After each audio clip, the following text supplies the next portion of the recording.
Sir ये जो आज स्कीम लॉन्च हुई है जब हमने कोई नई स्कीम लॉन्च नहीं की, स्कीमों की कमी नहीं है। जैसे मैंने आज अपनी तकरीर में कहा, अगर कमी है तो जानकारी की कमी है।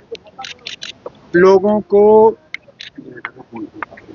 पूरी तरह से हमें बाखबर करना होगा कि कौन सी स्कीमें हैं, उनके लिए अप्लाई करने का तरीका क्या है और इन स्कीमों के तहत उन्हें फ़ायदा कैसा मिल सकता है।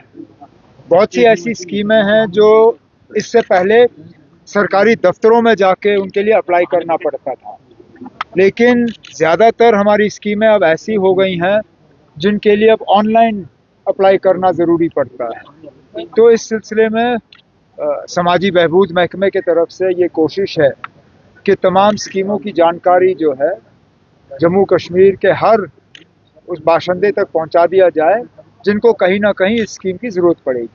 सर, महबूबा मुफ्ती ने आज प्रोटेस्ट किया है जो जेल्स में है उनके राइट्स को लेके। किस चीज़ में? महबूबा मुफ्ती ने प्रोटेस्ट किया है जो यूथ आर लैंग्वेजिंग इन जेल्स, उनके राइट्स को लेके।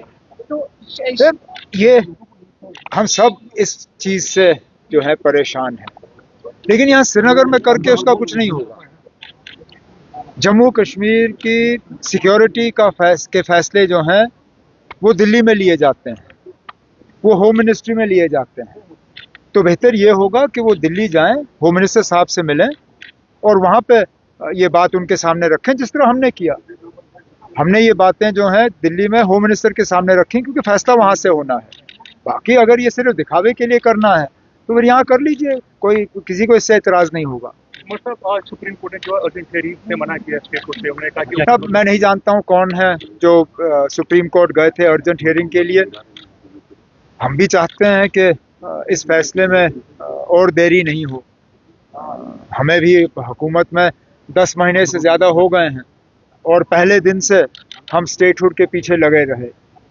पहली कैबिनेट की जो हमारी मीटिंग हुई उसमें सबसे पहला फैसला हमारा स्टेटहुड का रेजोल्यूशन पास करना था।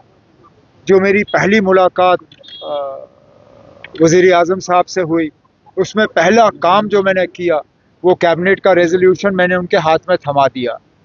हम इंतज़ार करते आए लेकिन हमारी इंतज़ार का भी कोई हमें फ़ायदा मिला नहीं।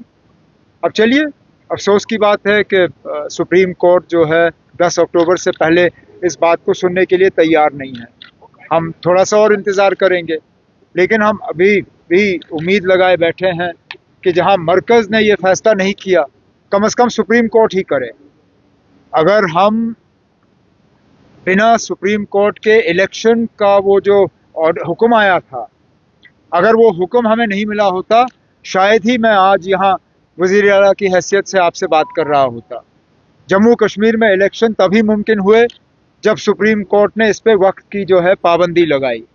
बदकिस्मती से स्टेटहुड पे सुप्रीम कोर्ट ने वक्त की पाबंदी नहीं लगाई थी, इसलिए हमें इतना जो है घसीटा जा रहा है।